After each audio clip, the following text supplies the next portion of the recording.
Alright, welcome back everyone to the Dota 2 Canada Cup. I, of course, am your host, Niz. And we're going to be finishing off Group D tonight, 10 seconds remaining. which is our last group of the group stage. DotA We team currently, we saw all of the North American rejects last night, as they played in all three of our games. They finished off with a 2-1 record. Of course, we had a little bit of Radiant DDoS team issues and all pick. that. But, yeah, so they finished 2-1. Top 5 finished at 1-0. Void Boys and the NEL Goons both finished at 0-1. So they're both going to be looking to improve their record today. Top Radiant 5 team obviously pick. have an opportunity to take a win here over DotA Void team Boys, pick. and DotA then end up team 2-0, which would put them at least in contention to moving on to the next round. So they're going to look definitely look to take a win here, as they're going to be going up against Void Boys, which, like I mentioned, is at 0-1 and has been on a little bit of a losing skid recently. They haven't had the best results, Radiant team ban. but of course they will look to turn that around, as well. They've managed to pick up a Troll Warlord first pick here. As for what we're Team casting, ban. like I said, this is the Dota 2 Canada Cup. If you're new to it, you don't know what it is, definitely go over to DotA2.ca. And you can find more information about the Dota 2 Canada Cup Season 5. We've got a whole bunch 10 of really good seconds teams remaining. coming out of North America and South America. And they're all competing 5 for seconds a remaining. prize pool that's actually changing. It started around $11,000 through crowdfunding, Reserve through an time. in-game ticket that you can buy for $8.99, which gets you a cool Sven set and access to all the games. 12.5% of that actually goes back towards increasing the prize pool. And I believe it's getting close to $12,000. So hop in game, buy your in-game ticket, and support this tournament and support these teams, because this is definitely one of my favorite tournaments that I get to see all year long. So I really hope it can get all the support that it deserves. DotA team pick. As for this game, we've got Shadow Fiend and Storm Spirit were the bans from Void Boys. Wisp and Bat Rider banned out by top 5. And I said the Troll Warlord was the Radiant first team pick for pick. Void Boys, followed by Sniper and Earthshaker for top 5. Then Clockwork was added on to that Troll Warlord. Then we had the Brood Mama and the DotA Morphling team getting pick. banned out by Void Boys. Queen of Pain and Zeus were the bans for top 5. Then Lion and Juggernaut were the picks for top 5. And Skywrath, and, well, we're waiting on the 4th from Void Boys. So far we've got some pretty strong synergy on the side of Void Boys with the Clockwork and the Skywrath Mage. Troll Warlord, he pretty much synergizes with any hero you could 10 possibly pick in seconds the game. remaining. Not actually, but he's just that strong. But 5 seconds we saw Troll remaining. Warlord go through the first set of picks, and, well, that also meant that Sniper made it Reserve through the time. first set of picks. Two of the arguably the strongest heroes in the game right now we're going to see in this game. So Sniper going on the side of top 5. They're going to have Earthshaker, who most likely will be roaming around early to try and protect that Sniper in the mid lane. We saw it not really work out for top 5 in a game last night, as AJ wasn't really on point with those fissures at times, but he'll look to rebound from that performance tonight. Lion will be supporting with the Earthshaker, so expect him to be moving Radiant around team too. ban. With the Juggernaut in the safe lane, it all depends how much they're able to zone out the Clockwork early, which is going to be hard because it is a dire side Clockwork, so we can use his cogs to bring the creep wave back to him. But there may 10 be seconds possibilities where remaining. they've scared the Clockwork back, 5 and he's not seconds even showing in remaining. lane, and he drops back early to go and use that cogs, or maybe they anticipate that he's going to go Reserve use the time. cogs at a specific moment to trap those creeps, and then both the Earthshaker and the Lion can make a rotation towards the mid lane to gank. Well, we don't know who's going to be there yet from the Void Boys, as that's going to be their 5th pick.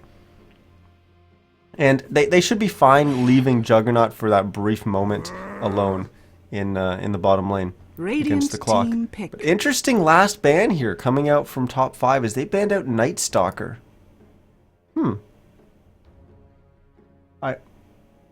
I wonder why. I actually don't know. I actually don't know really why they're banning Night Stalker there. Obviously, you know, he's not that bad for Void Boy's lineup. 10 Just a seconds hero that's going to be remaining. really strong in the mid game. It's going to, well, it's certainly going to benefit 5 from Troll seconds remaining. Warlord ult. It's also going to be able to move around the map and gank with the Clockwork and the Skywrath Mage, Reserve time. which in turn would create space for the Spectre. It doesn't really have a way of closing the gap on the Sniper, although if you build a Blink Dagger on the Night Stalker, you could be pretty devastating. And we've I don't think we've seen that on this cast before, but I've definitely seen that before, and I know I've done it before as well on the Night Stalker. So it's definitely something that could have maybe punished top 5's lineup. The silence would have been strong against the Juggernaut as well. I'm not sure if maybe Void Boys were thinking that or that was even in their realm of possibilities, but it will get banned out by top 5. Axe, somehow making it this far, will get removed by the Void Boys, as top 5 clearly looking for an offlaner here, as they've got Sniper most likely in the mid lane, Earthshaker, Lion, and Juggernaut in the safe lane, and well, rating on their offlaner. As for Void Boys, Clockwork's going to be in the off lane, Troll Warlord most likely going to be in the mid lane, 10 seconds going up against the remaining. Sniper. Skywrath and Spectre are going to be in the safe lane. And we're going to see Darkseer getting picked up by top 5. And back when I used to play offlane long time ago, competitively, I used to love my Darkseer. Is one of my favorite heroes. So be interesting to see how top 5 is going to get this Darkseer working, as it should. Huh. Well, one of the things that's actually really strong about Darkseer, especially when you're going up against a melee carry, is the 10 Ion Shells seconds really remaining. punish. Really punish that melee carry. 5 Is he's got to be able seconds to bring them remaining. down quickly, which typically means that the ranged support that's in the lane Reserve time. has to be right-clicking that Ion Shell creep as soon as it comes down the lane to bring it down. Otherwise, that Spectre is going to be taking a lot of damage. So expect the Skywrath to be doing that and trying to bring down the Ion Shell creep quickly. Of course, Darkseer, he's just going to Ion Shell another creep, and it's a constant battle. But look for Darkseer to be using his Ion Shells at specific timings to control where the lane is going to be. Obviously, people just think you just put the Ion Shell on there, it goes down the lane, it gets you a little bit of CS here or there, you try to get close, and if you sense that you're about to get ganked, you pop Surge and run on out of there, but it's not exactly as easy as that. So look for him to basically control the creep wave by doing so. And I can't really get into exactly how that works right now. I'm not going to have enough time, but yeah, that's one of the really awesome things about 10 Darkseer is seconds how he's able to remaining. control the lane using his Ion Shell. And Sand King's going to be the final picks for Void Boys, so they're saying, okay, you know what, we'll be a little bit greedy here. We'll pick a hero that's going to go in the jungle. We realize that we're probably not going to be able to get the ganks off on the Darkseer, as he's going to control the lane Prepare quite for well. battle. So we'll just sit in the jungle instead. And look at this. We're going to have a TP coming out immediately. So I'm just going to watch him and see what he's going to do here. As we typically don't see a TP coming out right off the start, but he's going to do this to make sure he gets a good observer ward location. As we're going to see exactly where he's going to place it. And he's going to place a sentry ward to block up the camp, and I wonder where he's going to go with this observer ward. But obviously, because he TP'd, he's going to go quite deep into the Void Boys jungle, but he needs to be careful. Some of these other heroes are actually quite close. But we do have a pause, and that's actually quite refreshing because it'll give us time to introduce the teams and the players. So on the Radiant side, we have team top 5. Playing the Earthshaker is going to be Shanks. Up in the top lane, using that TP to get up there is going to be Shrivel Your Cock on the Darkseer. I know you guys love hearing me say that in the chat on Twitch. We got AJ playing the Lion, so he's not going to be on the Earthshaker this time. Burning DD is going to be on the Sniper, and the guy with the Chinese name is going to be on the Juggernaut. For our Dire side, we have the Void Boys playing their Sand King is going to be Fly. Omega Poner is going to be in the off lane on the Clockwork. Mercy Please is going to be on the Spectre. Our disconnected player, which is 747, is going to be on the Troll Warlord once he reconnects. And then we have Schwan on the Skywrath Mage. As for starting items, anything new and interesting? Well, we got boots first on the Juggernaut. That may be worth pointing out. Besides that, Lion starting with boots first. And of course, that TP coming out from the Darkseer immediately is something definitely we should note. As he's not only placed his sentry ward to block up the camp, but looks like he's going to be using an observer ward to get deep into the jungle as well. As for the Dire side, we got boots first on the Sand King. Nothing too surprising there, as he needs that if he wants to move around early on in the game. Yeah, no sentries, no smokes on either side. So nothing too unusual here. As we see, actually the Troll Warlord's gone with a poor man's shield to go mid, but he's going to be going up against a sniper most likely, so he needs that against a lot of the right click that he's going to be taking. And looks like we're all good and ready to go, so just need a quick unpause here, and we'll be right on into this game. As it is top 5 versus Void Boys for a start of Group D of the Dota 2 Canada Cup. Or our second night of the Group D for Dota 2 Canada Cup. And looks like we placed the Observer Ward down here. So what he's actually doing with placing that Observer Ward down there is he's going to deliver... If I can ever click on him. There you go. He's going to deliver a quick item there on the courier. What he's going to do with blocking up this 30 camp seconds to battle. with the sentry ward is it's going to tell the opponents that this is blocked and the observer ward's probably in this area. Now the standard place to typically counter ward, it's going to be over here. And if they drop the sentry there, so if they bring out a sentry and block it, or drop it, they will find this sentry ward after looking for a little bit. And then they'll probably know, okay, well, it's a sentry ward, and this observer ward would have given vision for quite a long amount of time. He actually just completely revealed that the observer ward is there. But, okay. Well, that's going to completely throw it out the window as, oh my gosh, I missed first blood. First kill of the night, and I missed it as I was too focused on what was going on up top there. But he completely revealed that that observer ward was there with his play with the Iron Shell. But either way, we're going to hop on into this, and we're going to work on not missing any kills going forward. As First Blood did go to the way, or to the side of top 5. As the Juggernaut managed to get the last hit there, and now Fly is going to look to wrap around here. Darkseer could be in trouble as he's going to get hit with our Arcane Bolt. As no concussive shot coming out from Schwan. But I think, oh no, never mind. They may have been able to get that kill. It was going to be very, very close. Brought him down to 28 HP. But thanks to Shanks being there with the fissure, they actually get a return kill, or at least the tower does, as Fly is going to take a fall there. So top 5, starting off 2-0 in this game. And I'm really interested to see what's going to happen in this mid lane. How is it going to go between these two heroes?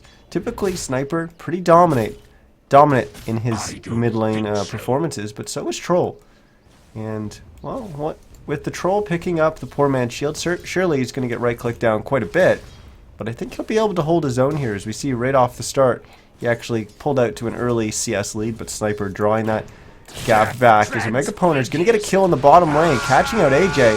As now we're going to get the spin coming out from the Juggernaut. It should be a return kill, but still, big play coming out there from a Megaponer. Wish we saw the beginning of it, but my camera work once again. Not up to par, but we'll work on it. We'll get there. I didn't have the chance to warm up like the players probably did. That's what I'm going to blame it on.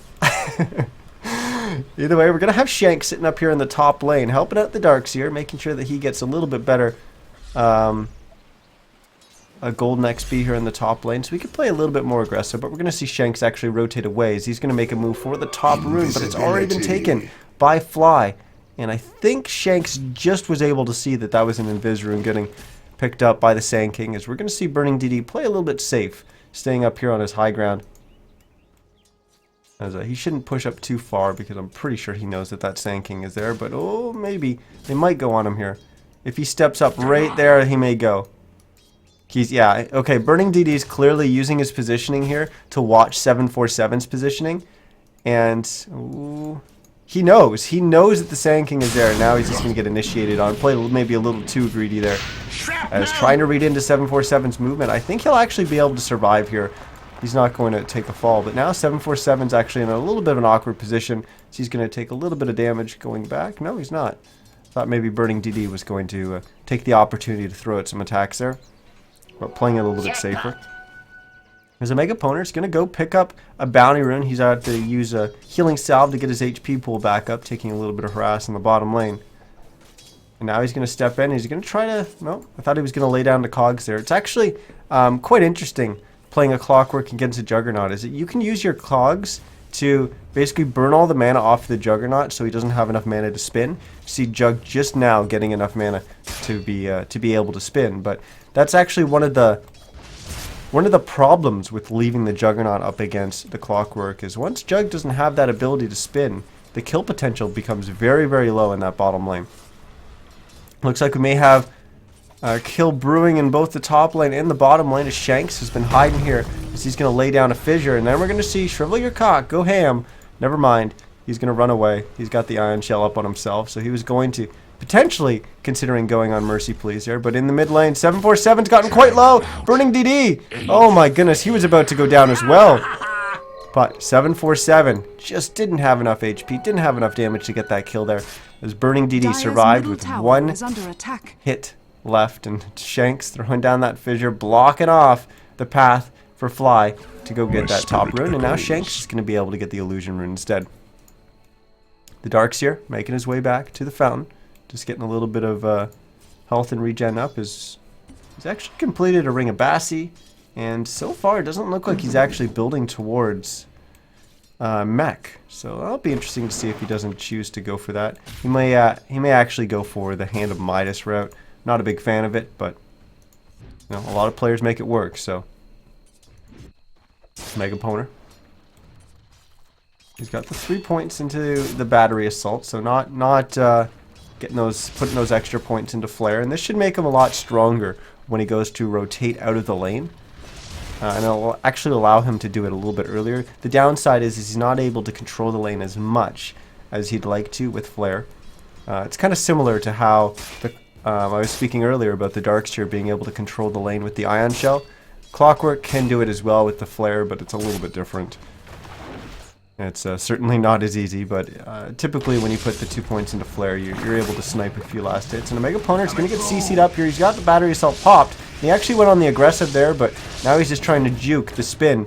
And he's putting himself in a little bit of an awkward position. I don't see any way that he's going to get out of this, as AJ should get one last auto attack off here. Indeed he does, and that's going to be another kill for top 5, as they're off to a great start, 5-1. And this is actually one of the great things about Darkseer, especially being in the Radiant side. We typically think about Clockwork and how strong he is on the Dire side, because he can use his cogs to block the creeps off into right here, into the trees there to allow him to control the creep equilibrium. But Darkseer is actually the opposite. He's stronger on the Radiant side than he is on the Dire side, because he has easy access to this creep camp, this neutral creep camp right here. And he can just basically hop on over there and use his Ion Shell to farm it up a little bit. And it actually accelerates his farm quite a bit if the enemy supports give him a little bit of space to do so. Burning DD was getting a little bit of pressure applied to him there by Fly, who's just kind of standing off to the side showing himself. But Fly will make the rotation away, and then Burning DD just stepped up with the shrapnel there. Schwann's going to be coming mid as well. He's got an Observer Ward, so he's just going to place it here on the top of the ramp. And what that's going to do is give 747 just a little bit of vision up here on the high ground. Is where I'm going to switch over to his view right now, and you can see just how much he can see. That'll actually help him quite a bit with staying alive and avoiding ganks that could potentially be coming out early on. Well, it looks like a Mega Poner was going to make the movement towards that bottom rune, which is Invis, but then he went back to lane as... Oh, I guess he didn't want to miss this little bit of XP that... he was going to pretty much be guaranteed able to get, but he needs to be careful. AJ's hiding off to the side, and if a Mega Poner does show down here, he's going to get wrapped around by that line. But looks like it's not going to be the case. It's Mega Poner now is going to go and pick up that Invis rune. Or not. He's actually just moving through the jungle. He is level 6, so he might be looking to set up a kill here in the mid lane on Burning DD. Surprisingly, none of the supports are making a rotation over, so it would just be the Clockwork and the Troll Warlord, but he's going to hookshot in, but he doesn't know that Shanks is there. And that's just going to be a kill on the sniper. I don't think Omega Poner is going to get out of here. But Mercy Please even jumping on in as well. And you know what? I still think that's actually an okay trade. You know, your clockwork for the sniper. It's very important to get a kill on that sniper early on. Obviously, they didn't know that the Earthshaker was there. He was standing just outside of that vision from the... Oh, I can't show it right now. The vision from the observer ward. Dire's top tower is under As Shanks attack. was standing right around here, just outside of that vision. So they initiated and didn't quite realize he was there. Now, the Darkseer is in a little bit of trouble here. He's going to get slowed down by the concussive. He's going to get stunned in a second by Fly. And that's going to be a kill for the side of Void Boys. Fly getting the kill there. As he's going to get closer and closer to his Blink Dagger, sitting now at 1,600 gold. So getting close to that Blink Dagger. Not quite there yet, but once he gets that, expect him to be very, very active. He's just going to stack up a camp here and go back to farming in the jungle, as they've just got that kill on the Darkseer. And they don't really need him being up there to further zone. Well, Mega Poner electing not to get a bottle this game. Twice the torque. But he will go and pick up the double damage in the bottom rune location, making his way down through the Radiant jungle. He's going to wrap around back towards the mid lane. And oh no, Shanks could very well walk into a bad situation. As Shanks... This could be bad for AJ as well, as one of these supports is most likely going to leave that mid lane and start heading towards bottom. And never mind, they decide to go for a smoke, and this is actually the best thing that I think could have happened for them, because one of them making a rotation down towards the bottom lane would have easily resulted in their death. And if they didn't do this smoke gank, they would be stacking right now, which would have put them in that bad situation. Well, they've made their way up here top, and maybe Darkseer's going to try to bait something. We've got Burning DD farming up one of these camps, and still a Mega Poner sitting up there. I think he's waiting for Burning DD to show in the middle lane. He's going to show here in just a second. Oh, no, he's not. He's playing really safe. I think they know that the Clockwork's down there, thanks to this lane ward for the Radiant side. They know that the Clockwork's not down there soaking up XP. He's got to be off hunting a kill somewhere. So, Sniper playing very, very safe, knowing that his supports aren't behind him. Whereas in the top lane, Darkseer playing a little bit more aggressive, because his supports are there to back him up. There is a lane ward here, but they got in that position thanks to a smoke. So it won't reveal them. The problem is that there's no way that they can come out of those trees without getting revealed. Well, we do have a smoke coming up from Void Boys as well, as they've made their way down through the Radiant jungle. As they're looking to get a kill on this Juggernaut. But every kind of gank target has been playing pretty safe. Oh no, Juggernaut almost stepped up too far. Fly came out there with the Bro Strike, but it was just off the mark. Crisis averted there for the Juggernaut. Burning DD still having to play very, very safe in the mid lane. 747 actually left the mid lane, as there's a lot of players in this game that are playing very, very safe. And look at the patience coming out from AJ and Shanks, as they're still sitting in the trees up there trying to bait the Darkseer, but the supports are down here, so it would just be the Spectre that they'd be trying to bait out. Now they're going to come out of the trees there, and then immediately gets pinged out. That Observer Ward spotting them out, as now Mercy Please is going to play very, very safe, or maybe we will have some TP support coming in. Now we don't have any TPs available. We are going to have a hook shot from the Clockwork onto AJ, who's going to get the finger off, but a Mega Poner is going to drop to about 300 HP. Shanks is also going to get picked off as well. Good counter gank there coming up from Void Boys, and that all goes back to this Observer Ward spotting them out as they made that rotation away. In the mid lane, Burning DD has been stunned up by Fly, but it isn't going to result in a kill unless Fly is going to try to re-engage here. He does have his Blink Dagger followed by a Bro Strike, which will land, and he will get the kill onto Burning DD. Good play there coming up from Fly, as that'll even the score at 6 apiece. And we'll switch on over to the net worth and see just where we stand as a result. As top in the game is going to be the Juggernaut at 5,200 net worth. Second, it's going to be Mercy Please on the Spectre at 4,800. Then both mid laners pretty much locked dead even, as 747's at 37, almost 3,800, and Burning DD, who's dead right now, is on the Sniper at 3,900.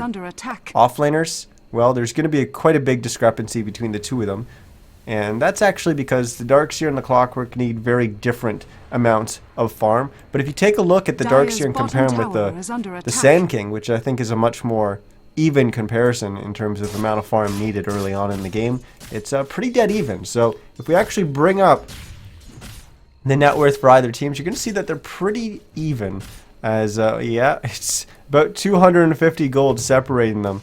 So very, very even game we've got going thus far. XP going a little bit more Void Boys favored, and that's because of the Sand King and the fact that, well, he's just a support that's going to be in the jungle, so of course he's going to get a little bit more XP and typically a little bit more gold. But like I said, Clockwork doesn't really get much in the offlane versus the Darkseer, who does.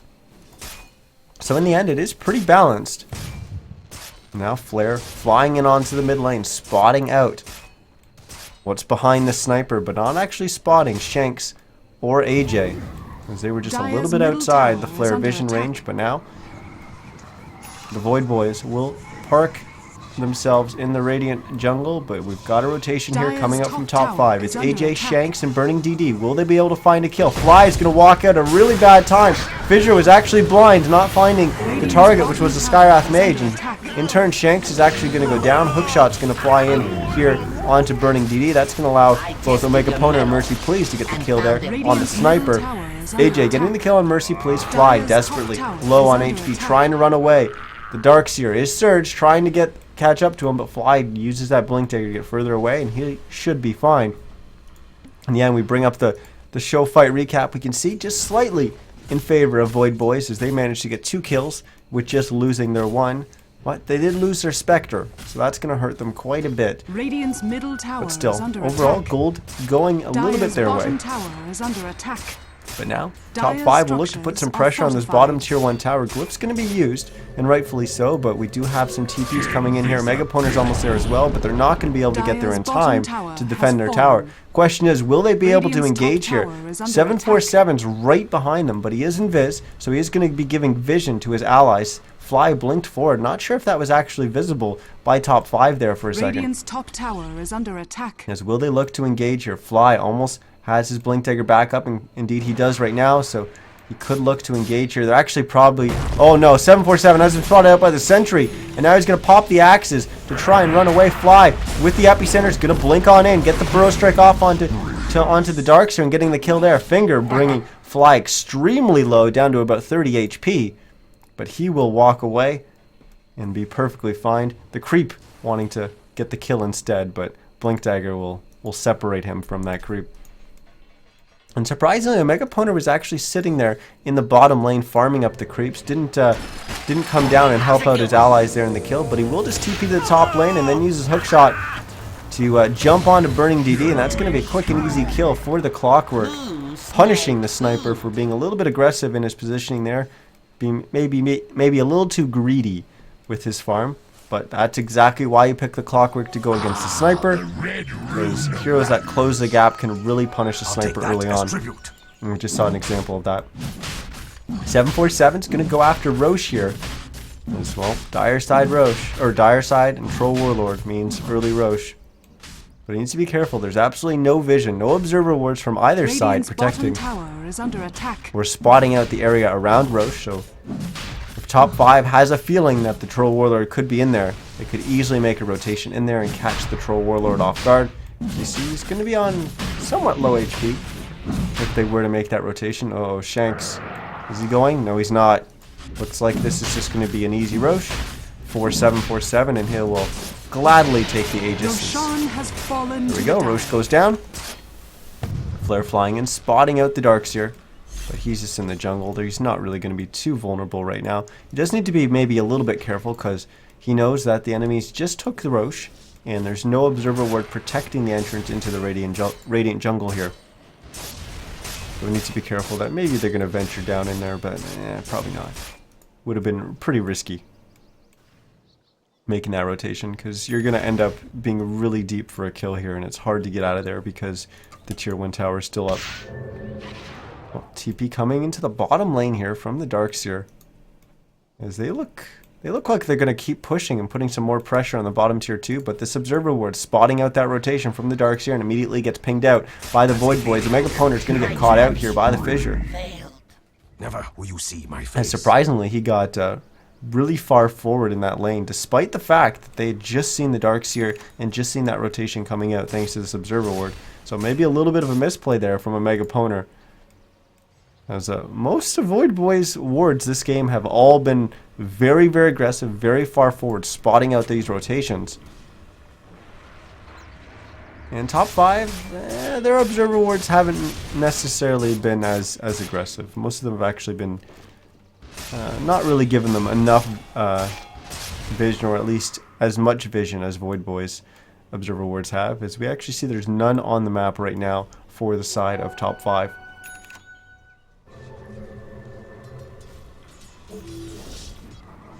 We've got a little bit of grouping here from 3 heroes on the side of Void Boys, but they're not going to smoke. They don't have one available to them, and now top 5 is also grouping up as well. The question is, what will they do with this? Looks like they're going to go farm the ancient camps.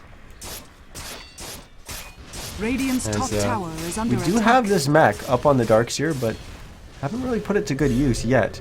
What it'll do is actually make the Darkseer a lot more tanky, as we're going to see TPs coming into the top lane from AJ and Shanks, and then they're going to smoke up. So this Observer Ward not giving Void Boys the knowledge that they're looking for, but Void Boys is also smoked up as well. As they've made their way through the Radiant jungle, they may find Burning DD here. Oh no, as they're going to get popped immediately. Fly blinking forward, and then the hook shot's going to come out from a Megaponer. Burning DD taking a lot of damage, but his HP is still relatively high. And there's that mech coming up from the Darkseer as the TP support saves him just in time. Vacuum's going to bring Fly and Mercy Please back. Radiant's middle tower is under But it looks like they're both going to be Dire's fine. top Jug tower getting is quite under separated from his team, but he will get the spin off. That'll get them a kill onto Fly. Question is, will he use the Omni Slash here to burn down the Aegis from 747? Doesn't look like he will. AJ trying to come in from the side to initiate there on 747, but the Troll Warlords is too damn fast. Radiant's And bottom Omega tower Poner is and under Schwan attack. should be perfectly fine, as they're far enough away as well. So what was looking like a really good gank there coming up from Void Boys gets thwarted by the TP support coming in from not only the Darkseer but the other Radiant's bottom supports tower on the side is of under top attack. 5. And you know what? If Dire's that structures creep wave are wasn't coming there fortified. at that exact moment, Burning DD would be dead. It was the fact that the Mystic Flare Dire's was hitting middle not only tower the is under sniper but attack. the creep wave as well, so the Radiant's damage was bottom getting tower divided is up. under attack. Now we're going to see the mid-tier 1 go down here. Looks like Void Boys Dire's wanted middle to engage tower on has that, but fallen. not actually going for it. Sand King was sitting right up there. He did have Epicenter off cooldown, Changes hands. so he could have Epi and then Blink burrowed. But Void Boys obviously making the decision there not to go, and uh-oh, they're going to make a rotation here into the jungle and catch out Fly, as AJ's going to stun him on up. Finger's going to be used, even the Echo used there. That was maybe a little unnecessary. Now we're going to have the hook shot from Omega Poner. It's going to catch AJ, as the Omni Slash is going to come out as well, but Schwan's going to come in, drop the Mystic Flare, and that's going to get the kill onto AJ. So both the Lion and the Clockwork will take a fall there. Mercy Please making a rotation away from the top lane to come and help, but he gets there maybe a little bit too late. Now he'll just go back to farming the jungle and eventually the top lane.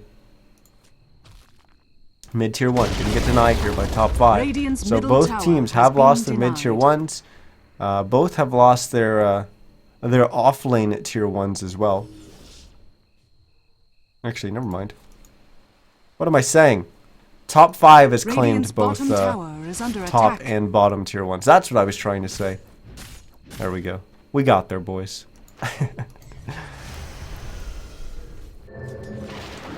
Well, Shank's going to TP to the bottom lane. Let's take a look at his gold and see what kind of progress he's been making towards his Blink Dagger. Sitting about 650 gold right now. He has gone with the Tranquils, and he's going to get the deny here. 747 is going to hop on in, but Darkseer TPing on in as well, and I think they're going to have to run here. It looks like Shanks is going to take a fall, but there's that Epicenter coming out, stunning up the Darkseer, so it looks like they're going to get both.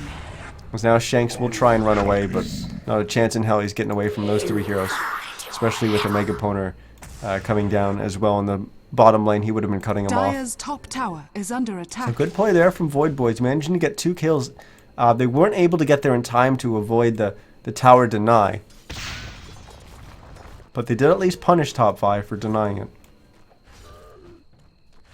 AJ just doing a little bit of farming here in the jungle. That'll bring him up to 2100 gold, so very, very close to finishing his Blink Dagger, but oh, that's an a more important pickup is Mercy Please. Just now finishes his Radiance. A little bit late, 22, almost 23 minutes. But after a Phase Boots, Aquila, and an Urn, that's actually not the worst timing in the world.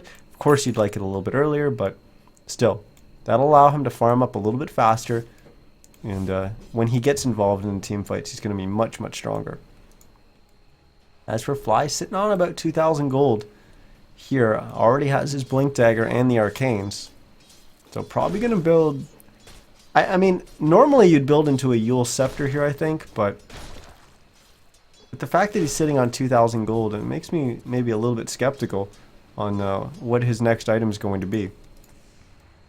Juggernaut has a Mask of Madness, a Manta, and 1,400 gold, and the other heroes from top 5 have smoked up and made their way through the dire jungle, but they're not going to find anyone, as well, no one's even remotely close. Radiant's bottom tower is under attack. Shanks has actually picked up a Ring of Regen, so maybe sensing that he's not going to be able to get that Blink Dagger anytime soon, and it's probably just better to go for a Force Staff instead, which would also give him a little bit extra versatility, being able to Force Staff teammates that have been trapped in the Clockwork Cogs.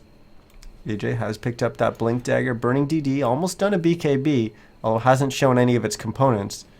But he's been struggling quite a bit in terms of his farm. He's sitting at 101 CS. So that hasn't been a limiting factor, but we are going to have a hookshot come in here onto Shanks, and that's going to be a kill there for the Void Boys, as now Fly's going to jump on in, getting a kill onto the Sniper as he continues to struggle in this game. It's going to be a double for Mercy Please, as he's actually going to get both those. 747 jumping up there onto the high ground, getting a kill onto AJ, but there's the Omni Slash coming up from the Jug, getting not one but 2 kills, as he's going to drop the Troll Warlord and the Sand King. Now he's going to spin and try and back away here, as the Mega Opponent is going to drop down the Cogs as they want to back away as well. So in the end, it is a little bit of a trade there, but Void Boys coming out ahead by 1 hero kill, but you look at the gold change, it's pretty much dead even, and importantly, they keep that Sniper down again. Hurry the hands of the It's been a tough game for Burning DD, and take a look at the net worth. He still is managing to stay at 4th on the net worth, but that's a big difference between him and the Troll Warlord. You think back to early on and how close they were in the laning phase. That's a big difference now. So Mega Opponent's going to... I was going to say going to find a kill there onto Shanks, but the Echo came out, and I thought maybe he was going to be able to drop the Clockwork, but no, he went down right as the Echo went off. But AJ managing to catch a Mega Opponent on his way out. So it is just a 1-for-1 trade. And what is our Juggernaut bot here? Has he spent a little bit of gold? Oh, he has finished a Scotty. That'll be a huge item pickup for him. As for the Darkseer, has picked up a Hood of Defiance. But will he actually build that towards a pipe? Typically people don't build pipe anymore because it's... well, it's kind of... there's kind of just better items that you can build with your gold. But he is picking up a Hedger, so it looks like it will be a pipe for the Darkseer. That'll help keep alive any target that kind of gets trapped and is getting bursted down by the Mystic Flare coming out from the Skywrath, but it's actually also strong against the Epicenter coming in from the Sand King. I don't know if it'll actually keep everyone alive, but we'll see. We'll see how the pipe works out for him. Yeah, the headdress is going to get delivered. There we go. We're getting close to that BKB pickup for Burning DD, as that's going to be his first major item this game, and well, at least that'll hopefully help him keep alive in the team fights. So Mercy Please. He's back up to 2,900 gold thanks to that Radiance. The Mega Opponent has picked up a Ghost Scepter to go with his Blade Mail. 747's got his BKB, Yasha, and a Helm of the Dominator. Xuan has picked up a Ghost Scepter as well, and Fly just recently picked up his Force Staff to go with the Blink Dagger. So electing not to go with the Yule Scepter this time around. He'll blink up here onto the high ground, and actually that's proving not to be the smartest decision, as this Observer Ward is spotting him out right now, so they know exactly where he is, and it's got pinged out. Now, top 5 will make a rotation, but they're all gathered as 5 as they pass over this Observer Ward, so Void Boys knows they're coming. Both teams have an idea of where everyone is, and the Mega Opponent is going to jump on it with the hook shot. Burning DD is going to go down once again. Nice wall placed down, but unfortunately not able to vacuum too many heroes into it, but at least stop them from chasing, or that was potentially what it would do, but they just run on through it. They don't care, as they're going to drop the Darkseer as well. Aegis going on to the Troll Warlord, as Void Boys are looking pretty good right now, as they've last couple fights they've definitely got the upper hand over top 5, and we'll take a look at how that's affected our net worth here. It's about 4,000 in favor of the Void Boys. XP a lot more in their favor, as it's about 11,000 going their way as well, and they're looking to add a little bit more net worth in their pockets, as they're going to drop this tier 2 tower, and I don't expect top 5 to contest this, as their Darkseer is not going to be up for another 8 seconds. Radiant's bottom tower. We've got the Juggernaut farming in the top lane, taking advantage of the fact that he's got a little bit of space here, as Void Boys was still gathered for the bottom push.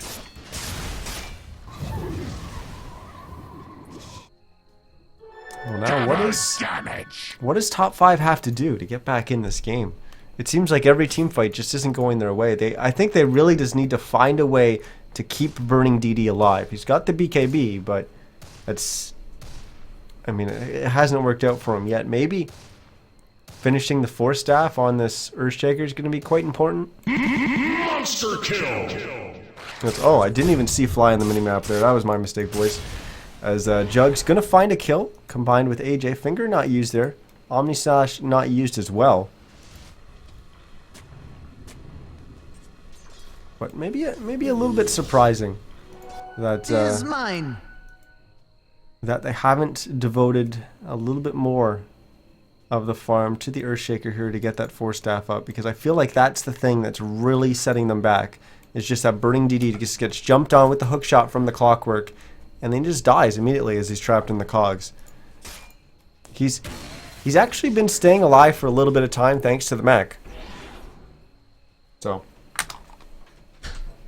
they'll look to try and keep him alive a little bit longer, and certainly the BKB will help towards that.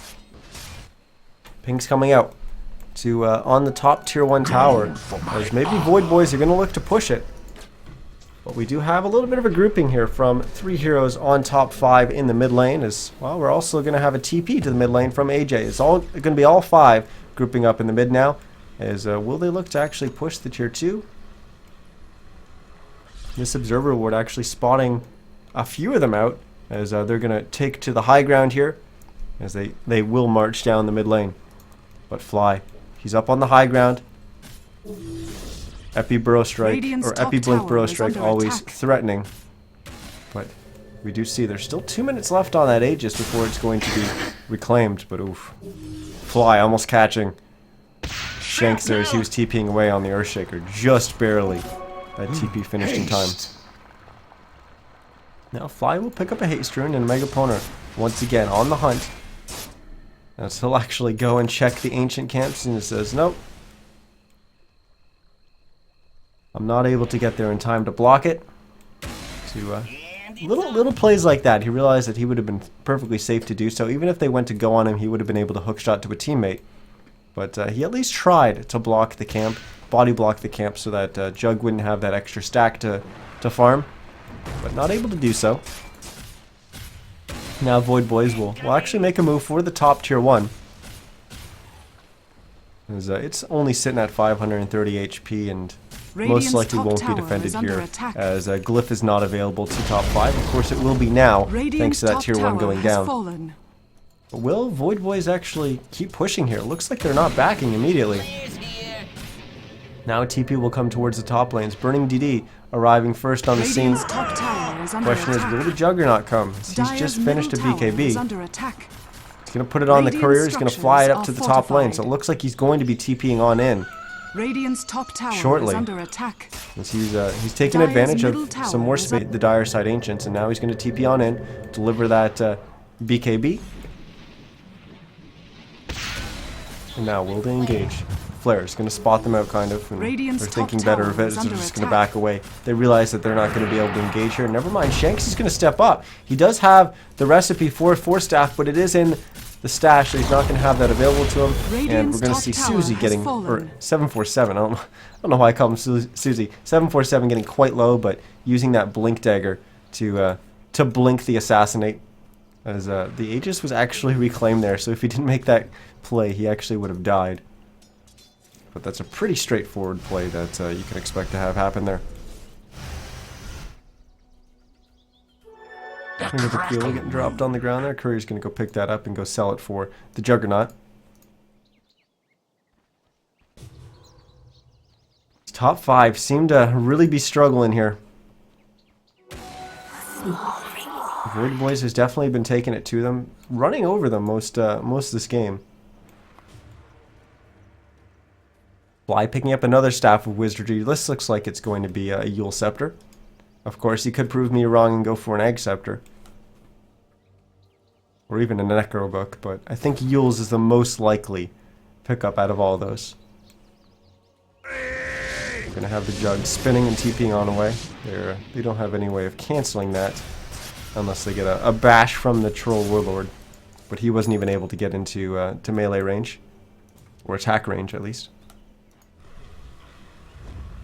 It's going to be a smoke from top 5. Somehow that smoke didn't actually hit Burning DD. It looks like he was under it to me, but either way, 4 of them will be smoked up with the sniper in tow behind.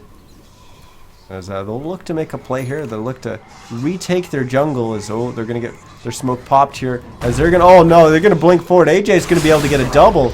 Actually not laying down the Earth Spike. That was really surprising. They're going to get the double anyways, but it will cost AJ his life. Now Mercy Please will jump on in with the Haunt. But now he's on the back foot. Burning DD will pop that BKB. He's just going to play it maybe a little bit safe, but with the Clockwork down, he doesn't really have that much to be worried about right here. As Mercy Please is going to chase down the Darkseer, who will get the Surge off in time, and Shanks is going to lay down a Fissure and stun him up. And they should get the kill here on Mercy Please in just a second, as the Dagger's going to fly forward, but it's not going to find the Darkseer. And surprisingly, the Spectre able to TP away. And so there was no charges left on the Shrapnel to give them vision. That's why he was just able to use his dagger and hop into the trees there and TP away. Fissure, of course, still on cooldown. You saw him throw out the Fissure as soon as he could, but the Spectre was already back in his own fountain. 747 picking up the Blink Dagger. We also have a Heart and the making of a Manta with the Yasha on the Spectre. Fly. It is going to be a Yule Scepter coming out for him, as he's most of the way there. Just needs the recipe, as he's got enough to buy the Sobi Mask. I was a little bit surprised by that play coming out there in the jungle, as the Fissure kind of stunned them both, lined them up. AJ blinked over here and then used the finger to bring down one of the targets, but he could have just used the Earth Spike to stun up both of them and then use the finger. But because he used the finger, they were able to jump on him, and he then wasn't able to get the Earth Spike off and stun them up.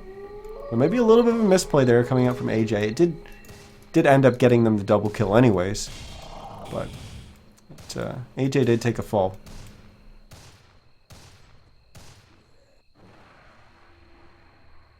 Well, we see top 5 maybe reeling it back in a little bit here, but we're going to have a 4-man smoke coming up from Void Boys, as they're going to make their way down through the bottom rune. 747 is going to be leading the way. Roche not available yet, so they're not going in there. He will be up in 1 minute though, so this fight could be very, very important, as 747 is going to find the enemy team, but they're going to initiate on him first. But Spectre's going to jump on in here. Wall's going to be down, but no vacuum to back it on up, as AJ is going to go down first. The Juggernaut's going to try to spin and get away, but a Mega Opponent's going to trap him in the cogs. And now 747 chasing down 3 heroes on the side of top 5, but in the back lines we are going to have the Jug go down. And now with those 2 kills, will Void Boys just go and take Roche as soon as it's up? Of course, they don't know exactly when it's going to go up, and with that gem on the ground, that'll be nice for doing any kind of counter warding. But once again, there's really no vision coming out from the side of top 5. as they've been in the dark most this game. Some of it has been some counter warding, some good work coming out from the supports and Void Boys. But overall, I feel like if you compare the observer wards and their placements and the amount of vision it's given to either side, you have to say that Void Boys has definitely been outperforming top 5 in that regard. But I guess it's a little bit easier when you're on the team that's in a little bit of the better position. As Mercy Please gonna pop on out through, actually pop the illusions early on, not really sure why, but he's gonna jump on the Earthshaker. It's not like it would have got him a kill anyways. But yeah, pop that Manta extremely early, not really sure at all why, but oh well. On the back of that, he'll actually just TP down to the mid lane and at least be close to his teammates as they're taking Roche. And looks like this is going to be our third Roche of the game. Cheese is going to get dropped. 747 will not get the Aegis this time. It will be Mercy Please. 747 will be holding on to the Cheese instead. That Yule's getting finished by Fly. And we also got a 4-staff finished by Schwan. He's going to have to fly that out with the Courier though. And we got an ultimate orb picked up by 747. So I guess working towards a Scotty. But of course now with the Cheese he's not going to have inventory space for that if he were to complete it. Megaponer halfway, actually past halfway, he's got 1100 gold. So just about 900 away from finishing his Egg Scepter, as we're going to see the Darkseer getting caught here potentially by 747. Oh, hook shot just off the mark. Take that as tribute. Not only did it miss the Darkseer, but just barely missed the Earthshaker as well. Fly hopping up here onto the high ground, doing a little bit of counter warding as they still have that gem. But it's going to be on the Skywrath right now. And this is going to be an undefended mid tier 2 going down as top 5 realizing that the last couple fights have not gone their way and they need every little advantage that they can get. And definitely if they can fight up here on their high ground, forcing Void Boys to try and push uphill, then they're going to be in a little bit of a better position. Well, what kind of progress has Burning DD made? Well, not much. He's almost going to have an SNY. SNY BKB on a sniper 40 minutes into the game. That's how much Void Boys have kept this sniper down. And we're going to have a hookshot coming in from Megaponers. He's going to jump onto Shanks. And it looks like we may lose the Earthshaker at the start of the fight, or maybe not. He's going to get healed up by the mech. The Pipe's going to keep him alive as well, but 747 managing to get the kill onto AJ, but Omni Slash is going to deal a decent amount of damage to Void Boys, but no one's really that low. The damage was split quite well.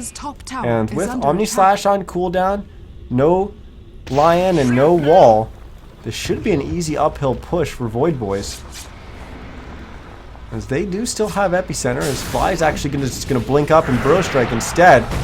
As that'll give them an initiation, but 4-staff there coming out.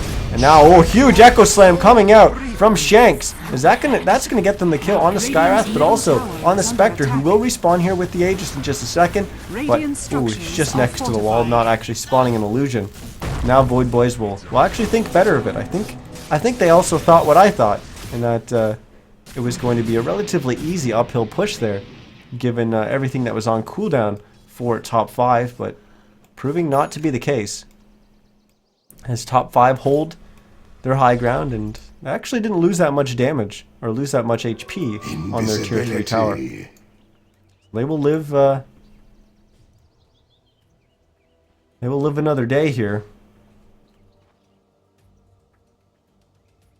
But we're going to have another 4-staff, this time coming out on the Darkseer. The SNY does finally get finished by Burning DD. Let's take a quick look at our net worth as we can see Void Boys. They've been continually getting further and further ahead as this game goes on. Now past the 12,000 gold mark. XP just sitting right almost on the line for 20,000 XP in their favor as well. Top 5 saw Fly there, but he was able to blink away. Now doing a little bit of counter warding here. Who's got the gem? Okay, it is going to be on Shanks.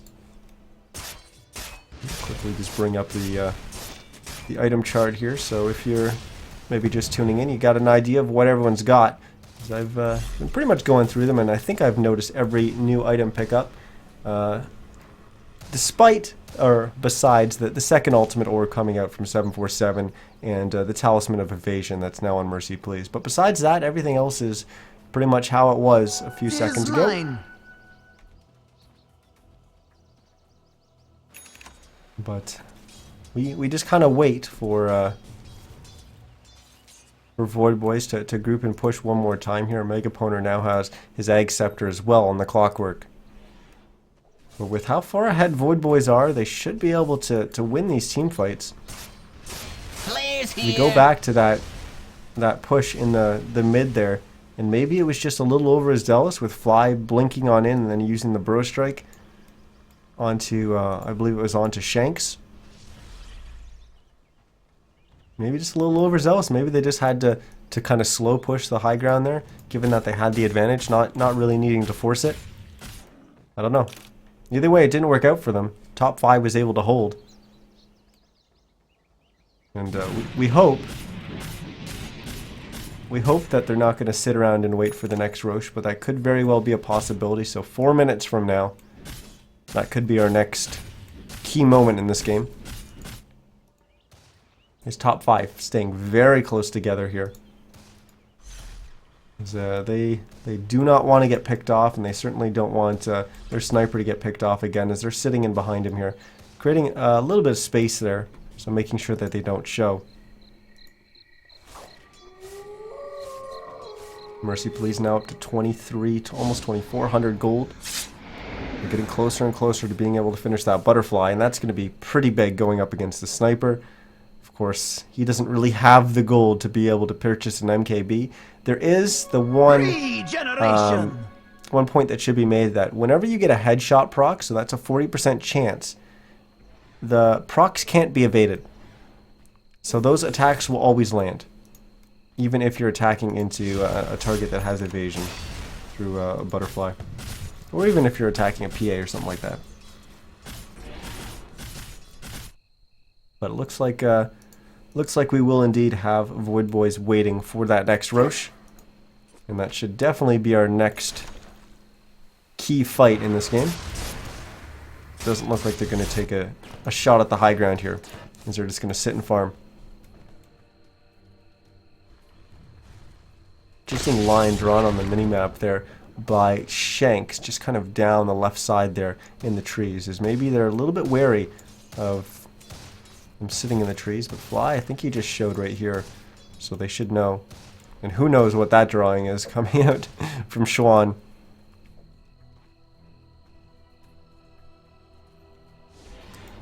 He's got an observer ward of his own. Top 5 trying to make a play there onto Fly, but nowhere near able to catch him. As he's got Force Staff and the Blink Dagger, and then he even used a Sandstorm there to make sure they didn't even have vision.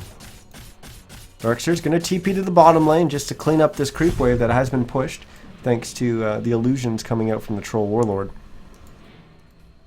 But you can see, just looking at this minimap, how much map control Void Boys have right now, and as a result, they're just able to farm more of the map. So every second this game goes on, Void Boys just get further and further ahead, as they just patiently wait for Roche to respawn. As we're going to find out just how long it's going to be until we get Roche in just a second here. Come on. You can do it. It's going to be 1.5 minutes. Just under 1.5 minutes, so 47.50 that was? I don't remember. I don't remember when the time was. Whatever, it's close enough. Close, just under 48 minutes. Is going to be the moment where we're going to have a fight. This Butterfly is going to get finished. Mercy Please buying that. Not having buyback though, so that could be important. But he's without any way to get back in the fight. He doesn't have Boots of Travel. He doesn't have a Refresher to bring up his second ult. And most likely he's going to use his ult early on in the first life. That buyback's not going to be that important. AJ's going to find Schwan. He's going to hex him up, throw out the finger, but a Megaponer's going to be there with the hook shot. And now we have the Spectre haunting on in, which will get them the kill onto AJ, but they're not going to force it too much, as they're just going to back away as they still wait for Roche. Boom! There it goes. Although I don't think they've checked it recently. As 747 is going to walk in and check right now, just 15 seconds away from it coming back up. So it's 47.55, I believe, something like that. But he'll be up in just a second here. And hopefully we'll see Void Boys take Roche, or maybe even top 5 contest it. But if I don't think top 5 will be able to get there to contest it, so it should be a free Roche for Void Boys, which is another set of cheese as well. And then with that Aegis, we should see Void Boys attempt to take high ground once again. Fly, playing a little risky there in the top lane, as always. He's picked up a Mystic Staff, so probably building towards Sheepstick.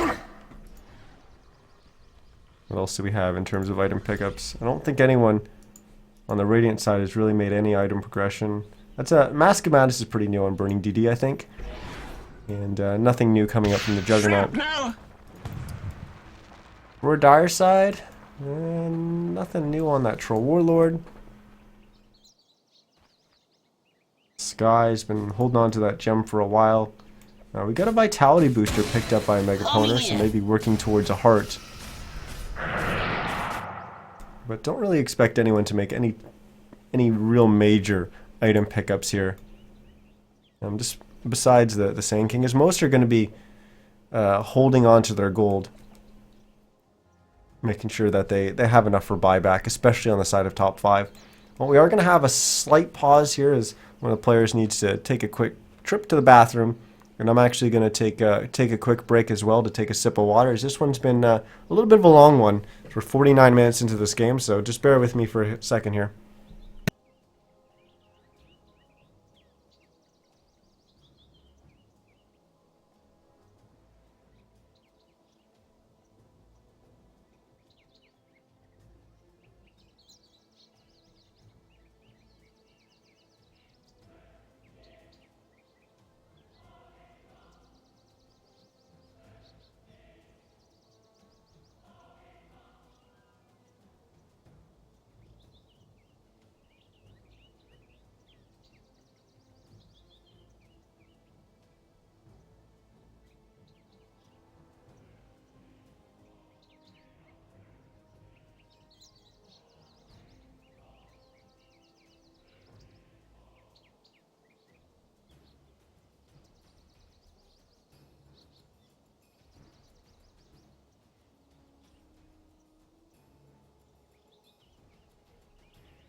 It looks like we're still paused here. Thanks for waiting with me there. Well, it looks like Void Boys are about to take Roche. And judging on top 5's positioning, it's probably not going to happen in terms of them being able to contest, as all 5 of them are in their base.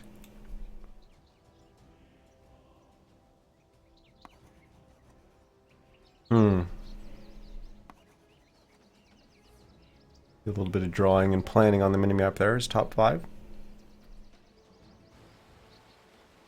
Pinging out and drawing that maybe there's going to be some kind of play moving towards the top lane there. Now some pings also came out down on by Roche.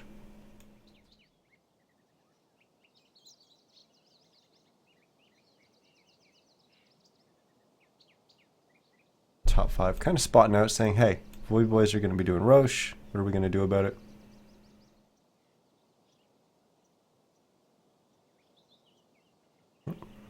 The Radiant side's ready. Hopefully Void Boys will be ready here in just a sec, and then we'll get back on into this. Here we go. Game's going to get resumed. Now, what will top 5 do? Will they be able to come and contest or not? It doesn't look like it, as AJ is going to make his way up to the top lane, and looks like everyone else on the side of top 5 is going to do the same. 747 just finished a heart, or not a heart, a satanic. He goes, they're going to bring down Roche here, and who's going to hold this? His Mercy Please has spot for the Aegis, but he's going to hold on to the cheese. Looks like the courier is going to grab it. Actually, no, it's going to pick up the Blink Dagger. Roshan has fallen to the dire. As the Aegis is going to actually go on to the Troll Warlord, Mercy Please is going to hold on to the cheese. So switching it up to how they did it last time around, and we're also going to have an MKB getting picked up by the Juggernaut. So he'll be able to hit the Spectre. That Butterfly is going to be of no use.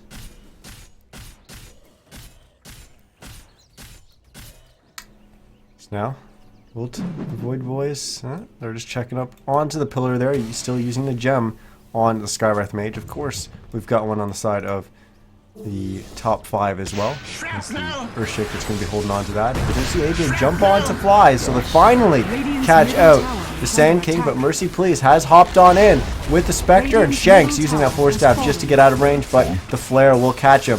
Good play there coming out from a Mega Poner to get the kill. While that was going on, 747 and Chuan pushed down in the mid lane, dropped the melee racks and the tier 3. So we ended up with a 1-for-1 exchange, but while that was going on, Troll being Troll, taking down some buildings with the split push. Haste! He dropped it so quickly. And now they still have the Aegis available. Oh, I'm looking at the wrong here. There we go. They still have the Aegis available to them, so they can look to push again. And maybe a little bit surprising there that it actually... My armor. You know, it cost them their Sand King to start that all off. I really think the Void Boys should be able to take these fights fairly easily. I don't see how top 5 is going to be able to compete, as the Sniper is still very much out of this game. And he's not really doing much damage at all. He's sitting on 4,000 gold, so he might choose just to pick up an item, but I think they all want to be saving their buyback. As I could actually quickly check and see who does have buyback on the Radiant side. Is, well, it looks like it's most of them, not the supports, but well, all 3 cores do have buyback. Except for, well, the Darkseer is very close. He'll have it in just a second here. Here we go. We got a grouping from Void Boys up in the top lane. Looks like they're going to try and push and break that high ground. As actually they're sitting back. They're maybe going to bait the Troll Warlord. Who knows? Now Fly is showing in the lane. This clearly isn't bait. Things now coming off into the trees. Boom, there it goes. Here we go. Will this be the high ground push? Looks like it. How the hell is top 5 going to be able to defend here? Fissure's going to come out, stun up 747. They're going to back away here, try and give us a better outlook of the engage here. As it looks like the tier 3 is going to go down, getting sold up by the Troll. There we go. The Spectre's going to haunt on in. A Mega Poner's going to jump on in as well. Huge wall and vacuum coming out from the Darkseer. But the Omni Slash it will bring down 747, but now the Aegis will bring back up. We do have the finger's going to come out from AJ onto a Mega Poner. Now Mercy Please going really deep into the enemy base here, and yeah, you can't help but feel that top 5 is completely on the run here as the buybacks are coming out. Burning DD and the Juggernaut have both fought back. Now Epicenter finally comes out into the team fight. They've only managed to bring down Mercy Please to about half HP. Assassinate's going to bring him down even further. Cheese has already been used by him though, so he won't be able to bring his HP back up. A Mega Poner dropping the cogs, but it has trapped him in the cogs with the Juggernaut, so he's going to go down, but the racks have gone down as well. So it did cost Void Boys quite a bit there. It cost them the Aegis, the cheese, and Fly's going to get picked off as well here. So it cost them their Sand King and their Clockwork as well, but they did manage to break that high ground and bring down that melee racks, and actually their creeps also managed to take the range racks in the mid lane as well. So now, with 2 lanes down, what does Void Boys do? Do they wait for another Roche? Surely they have to feel like they're very dominant in these team fights. They even just bought a refresher onto the Spectre as well. So they got that going for them. He could even buy back and haunt back into the fight. We also still have the gem up on, I believe, both sides. Is Oh, did they lose theirs? No, AJ's holding on to it on top 5.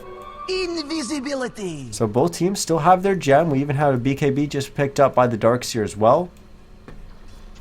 As somehow we're still on, we're still in this game. As top 5 not willing to give in yet, despite being down 2 sets of racks. 747 picked up a Daedalus as well. Courier's going to deliver that in just a sec.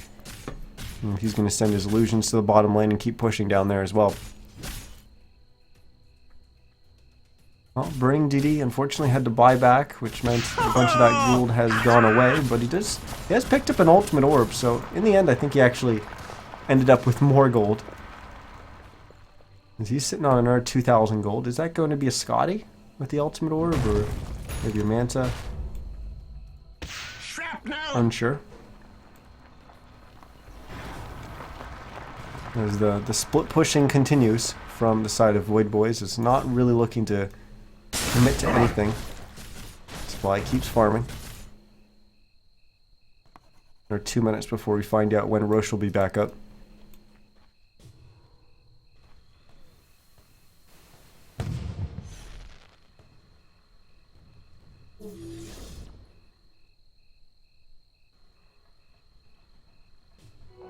Tis mine.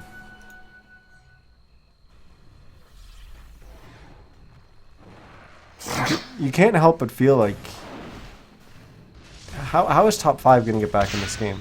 Like, they've got nowhere to farm. This is the furthest they're able to push out, right here. Top lane, still, like, they're not even farming that right now. Bottom lane, they can't go this far out even. They're going to wait until it comes like up here before they'd even be able to farm it. So with that little space to farm right now, how are they going to get back in this game? It just doesn't make sense to me. I guess you've got a couple things going to you, and that's the fact that the Spectre's 6 slotted and the Troll Whirler is 6 slotted, so they're not going to get any bigger. And I guess it's just a matter of time for your Spectre or for your Sniper getting bigger, but it looks like they're going to find the Juggernaut here, and of course he's going to be down for 1 minute and 20 seconds. No buyback available. GG's just going to get called by top 5 there. Because they're going to go down here. And that'll bring them, as we see a little bit of a fountain dive here as well. It's a good game's well played will come out. Looks like the GG has been cancelled, as it hasn't actually dropped the throne yet, but the GGs are called either way. So that means Void Boys will take this game, our first game of the night, and that'll bring them to a 1-1 record right now. Top 5, of course, is 1-0 going into this game, so now they'll be at 1-1 as well. So these two teams are going to be tied. We're still leading our group. It's going to be the North American Rejects at 2-1. Of course, they've played an extra game, so I guess that's a little unfair. And in last place, we're going to have the NEL Goons, which has only played 1 game, but they're sitting at 0-1. As for our next game, it is going to be Void Boys versus the NEL Goons. And that should be starting at 8:45. Of course, we're already 2 minutes past that. So the next game will probably start in about 5 or 10 minutes. I'll keep you guys updated in the chat on when that's actually going to start. But that's going to wrap it up for this one. Once again, I'm Niz. Hopefully you guys did enjoy the cast, and we'll hit that follow button on twitch.tv/NizCast. If you didn't, let me know why you didn't, so I can improve for next time. Besides that, make sure you follow me on Twitter at NizCast and on my YouTube channel at youtube.com/NizCast, where I'm going to upload all the VODs. The VODs from last night still haven't been made available on there. I'm working towards that. I'm actually going to try to work on it in between the games if I have time for this. As they're pretty much almost done and almost ready to be released to the public. But yeah, like I said, that's going to wrap it up for this game. I'll let you know in chat when the next one's starting. It should be only about 5 or 10 minutes from now. But hopefully you'll stick with us for that next one. Once again, we have 2 games left in the night. Next one going to be between Void Boys and the NEL Goons. There we go. Thanks for watching, boys.